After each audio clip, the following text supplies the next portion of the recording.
Good morning. Today we are going to talk about efficiency.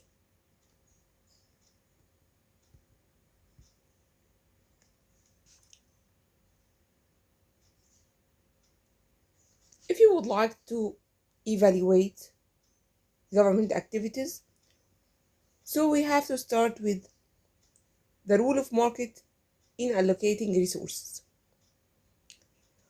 Markets help to facilitate exchange of goods and services and inputs. Free exchange between seller and buyer is unregulated by the government, and this is the case of competitive markets.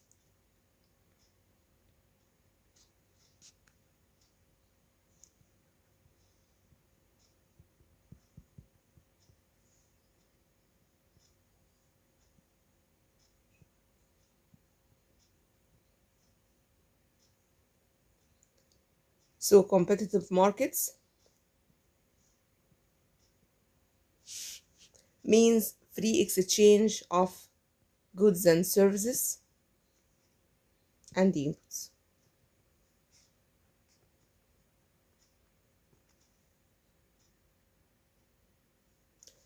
This is unregulated by the government.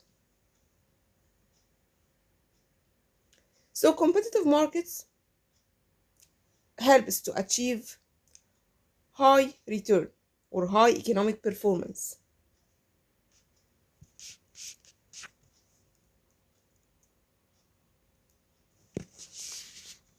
But in some cases, we would like the government to intervene in the market.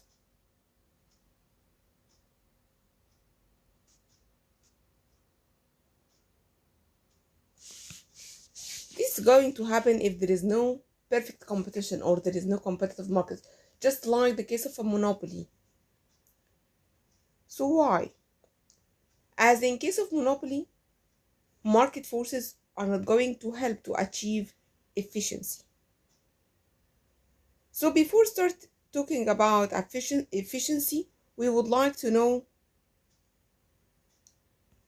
what's the difference between positive and normative economics and whether efficiency is a positive or normative one.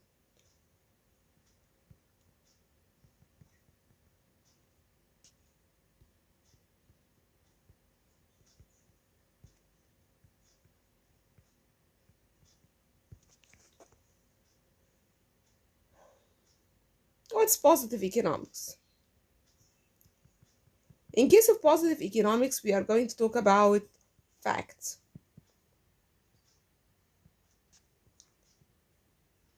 Positive economics is a scientific approach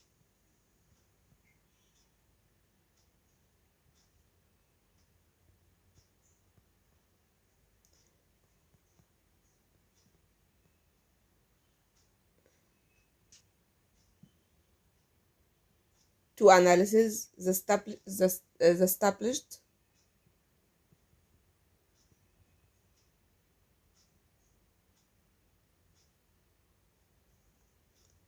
cause effect relationship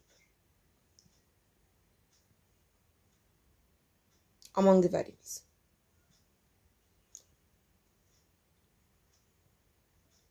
So mainly we would like to analyze cause-effect relationship. Positive analysis is objective one.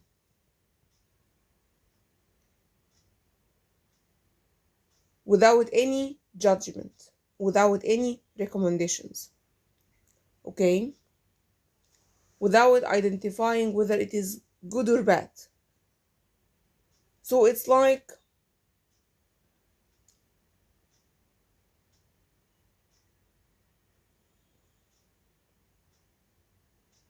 a hypothesis. If then, if you are going to do that, you are going to get X. Okay? So this is cause effect relationship.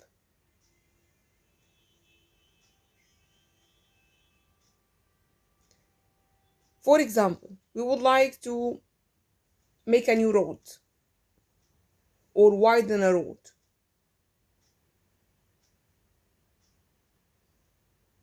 So we can determine that if you are going to widen this road,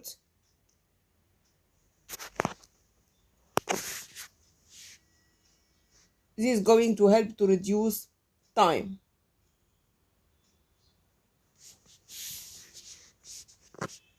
We are not going to give any recommendations about the cost, any other conditions that affect the building of this road.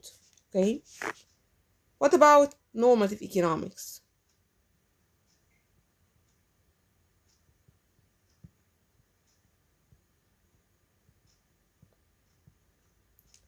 Normative economics is based on value judgment.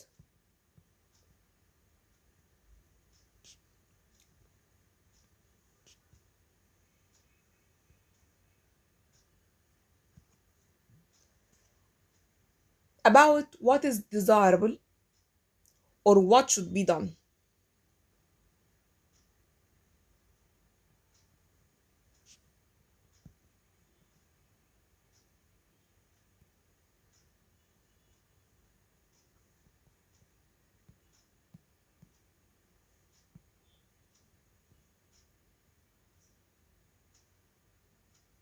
To achieve the desired outcome.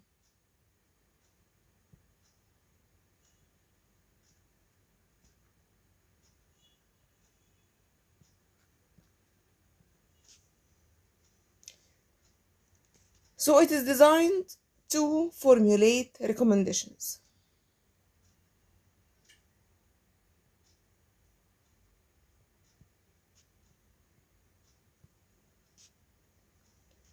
Do you think we are going to use in economics positive or normative analysis? Actually, both of them are useful.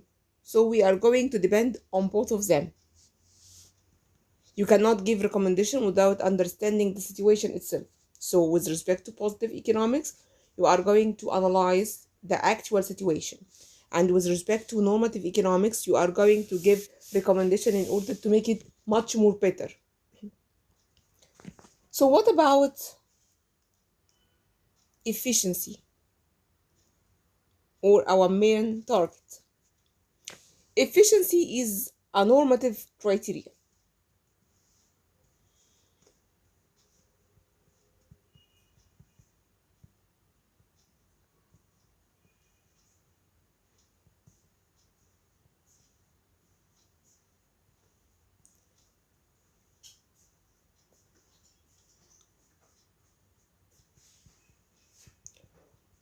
For evaluating the effects of resource use on the well-being of individual.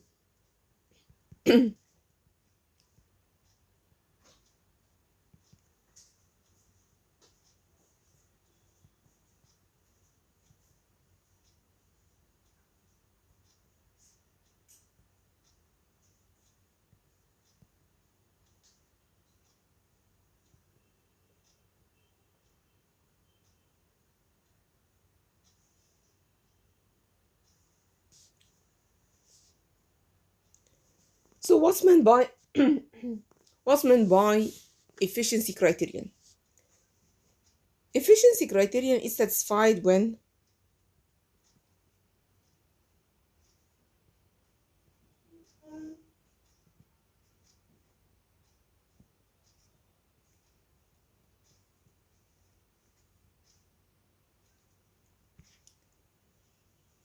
resources are used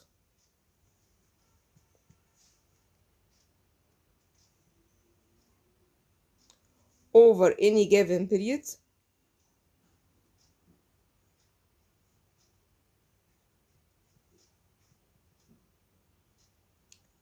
in such a way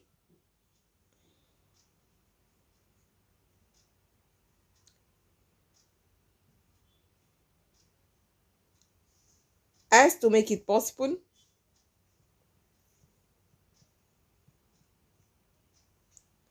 to increase the well-being of anyone without reducing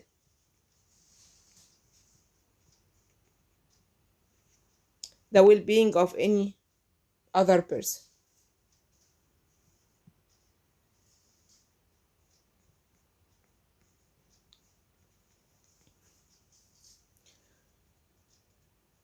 This means that all resources are fully utilized. There is no waste in resource.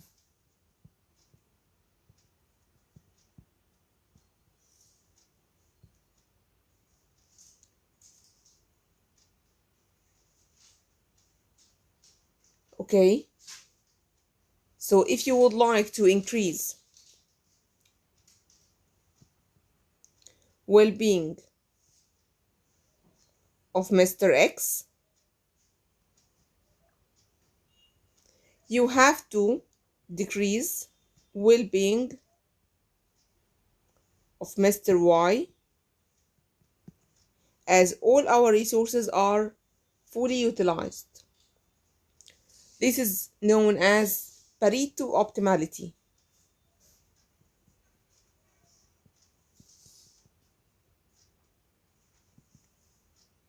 So the efficiency criterion, which states that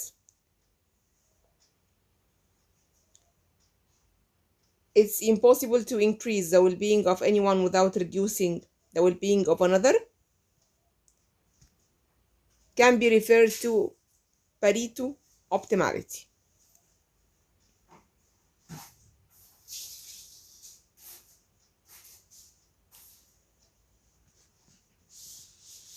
So once again, in order to achieve the efficiency criterion, we have to avoid wasting resources. So we can allocate resources in a way that maximize the benefit to all without any waste, allow for freedom to engage in any mutual benefit activity or mutual exchange between any two individuals in order to maximize their own benefits. Okay, so this is how to achieve Pareto optimality or efficiency criterion. Now we would like to analyze how to achieve efficiency using marginal conditions.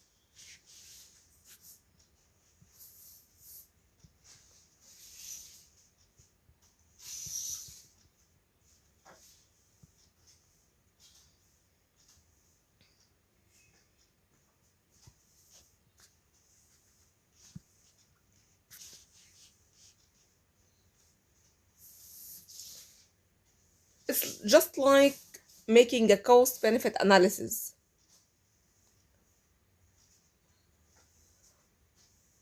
Cost benefit for what? For making additional amount of goods and services available.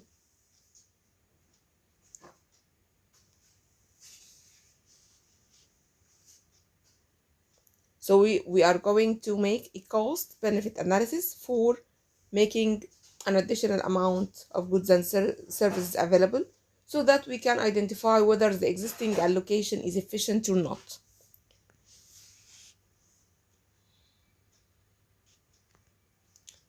Okay, let's start with total and then we are going to find the marginal for these totals. Total social benefit. Here we are going to talk about the whole country. So we are going to talk about the social, not the private or the personal or an individual. Total social benefit is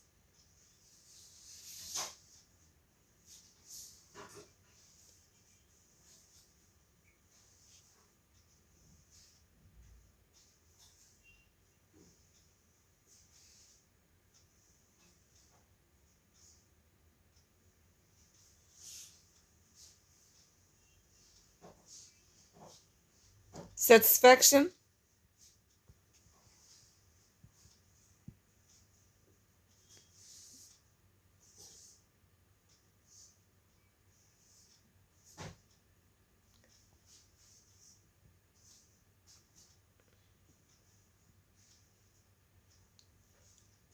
received by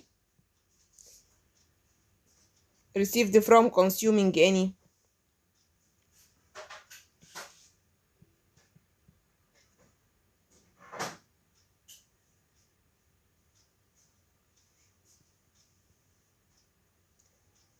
any given amount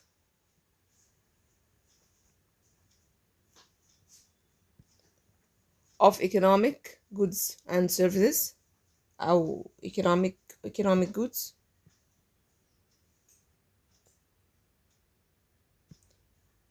So the total satisfaction received from consuming given amount of commodities is known as total social benefit.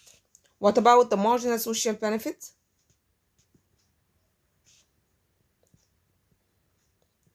Marginal means additional.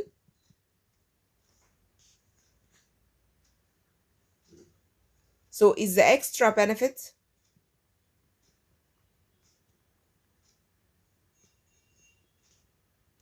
obtained by making one more good, one more unit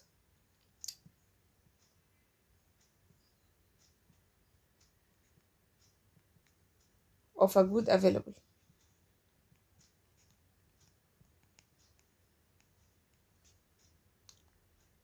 So marginal social benefit can be measured by maximum amount of money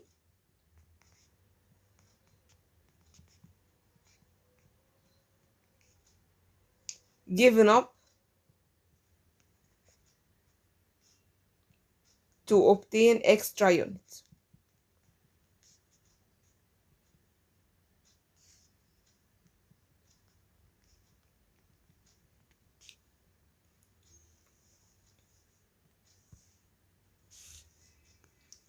Say for example, I'm ready to pay $2 for an additional loaf of bread.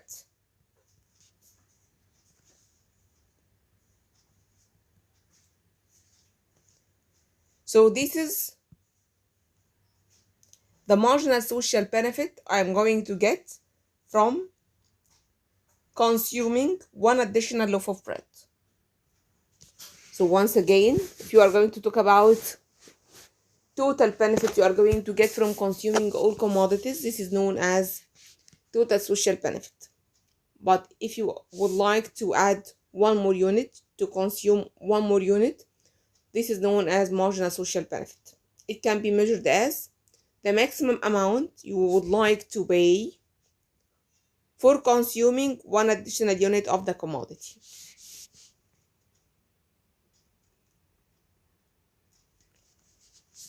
What about the other side, which is social cost? The total social cost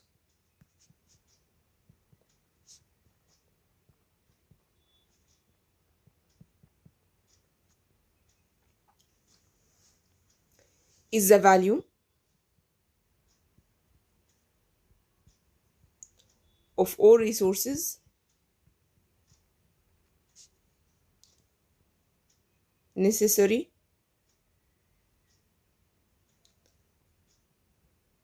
to make a given amount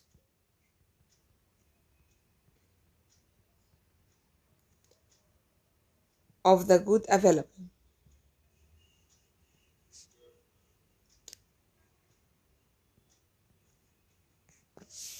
With respect to the marginal,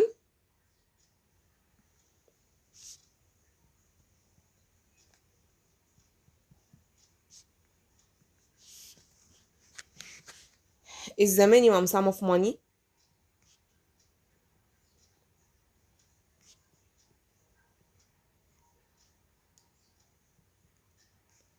required to compensate the owner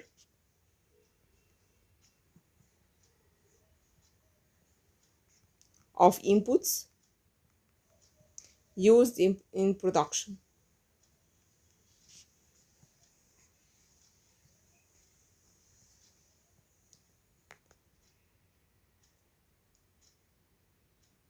Used in production of one extra unit.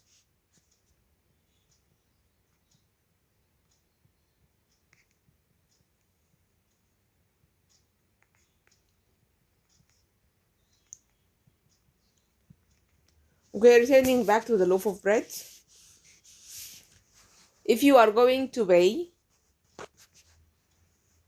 $1 in order to compensate owners of inputs used in the production of an additional unit or additional loaf of bread, this is the marginal social cost.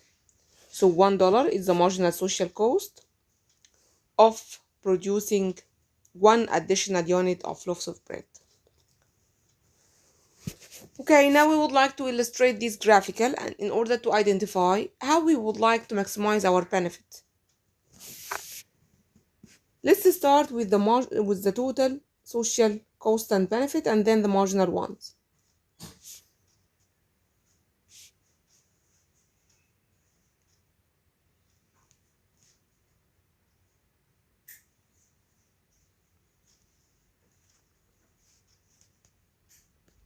This is quantity or number of units.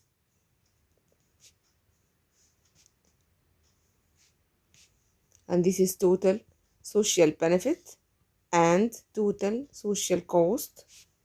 This is marginal social benefit and marginal social cost. Okay, with respect to total social benefit, it's increasing up to a certain level. So this is total social benefit. With respect to total social cost, it's also increasing.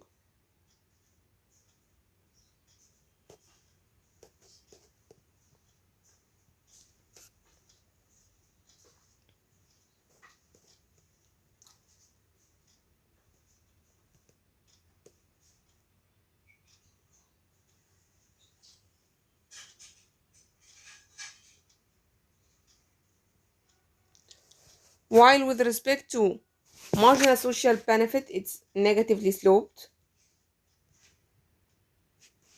And with respect to marginal social cost, it's positively sloped.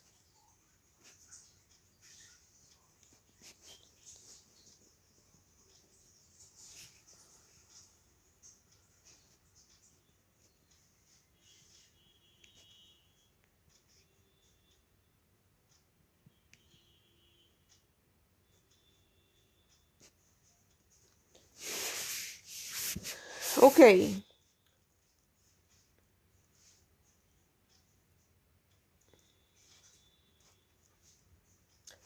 The efficient output can be determined by comparing marginal social benefit and marginal social cost. We would like to identify efficient output.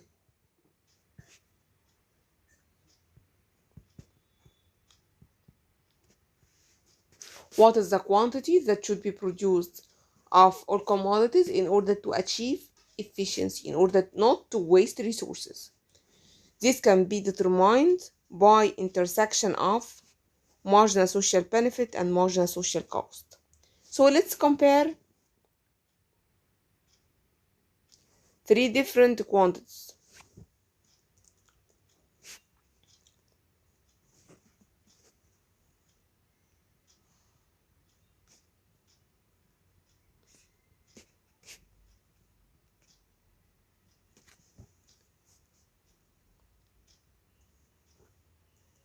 Let's start with quantity number 1, which is 10,000 loaves of bread. At this point,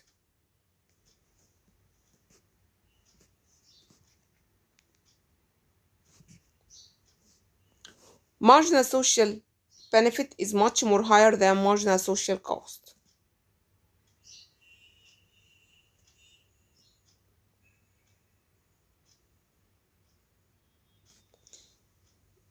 At Q1, which is 10,000, marginal social benefit is greater than marginal social cost.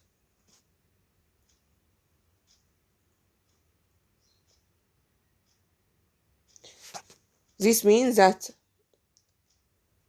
the amount of money consumers would like to pay for extra loaf of bread is higher than the minimum amount of money necessary to compensate the owners. So we can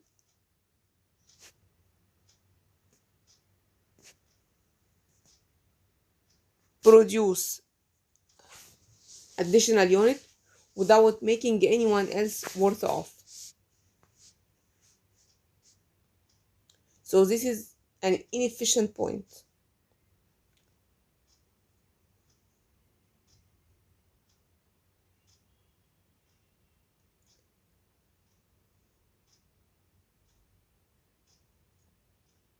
And the same at Q3, which is 20,000. At this point, marginal social cost is much more higher than marginal social benefit.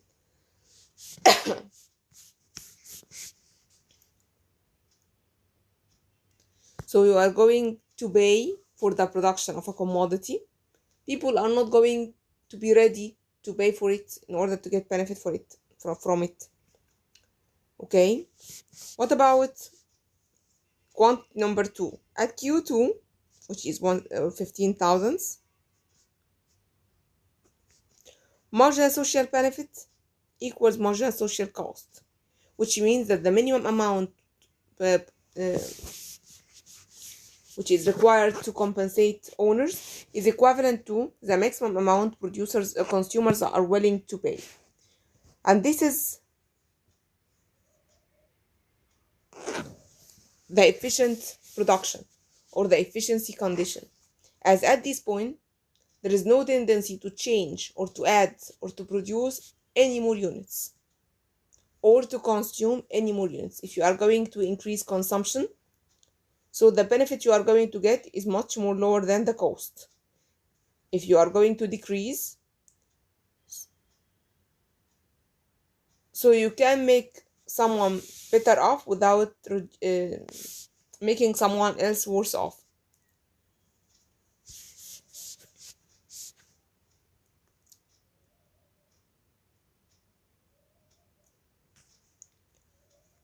So we can identify the efficiency condition as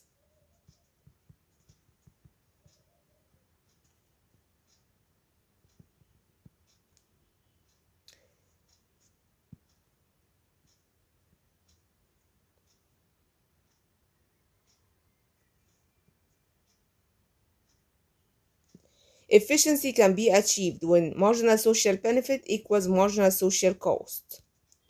Or in other words, marginal net benefit equals 0. What's meant by marginal net benefit? Marginal net benefit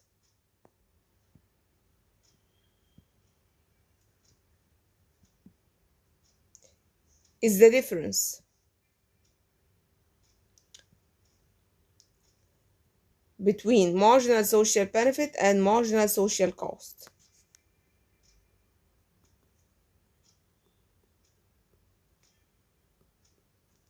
So we can calculate marginal net benefit as marginal social benefit minus marginal social cost.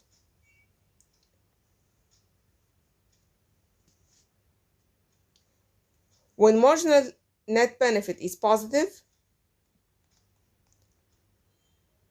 so we can make extra benefit or extra gains from allocating more resources.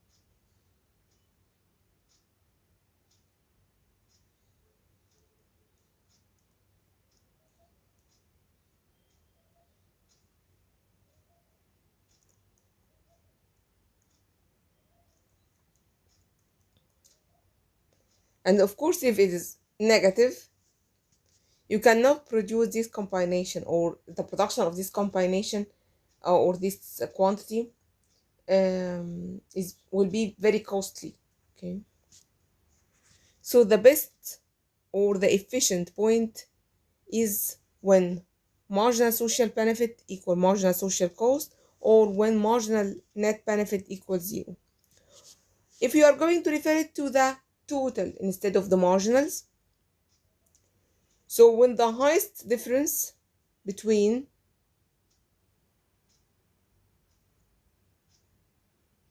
total social benefit and total social cost, the highest difference is the efficient point as well. Or in other words, when the difference between total social benefit and total social cost is maximized.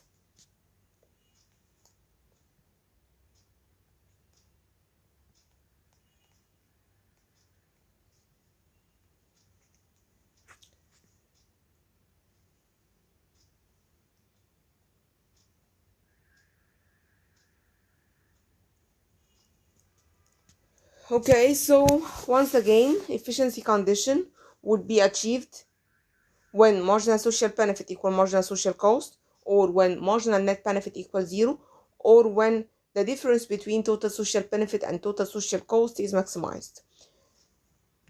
This is the end of our lecture today. Thank you.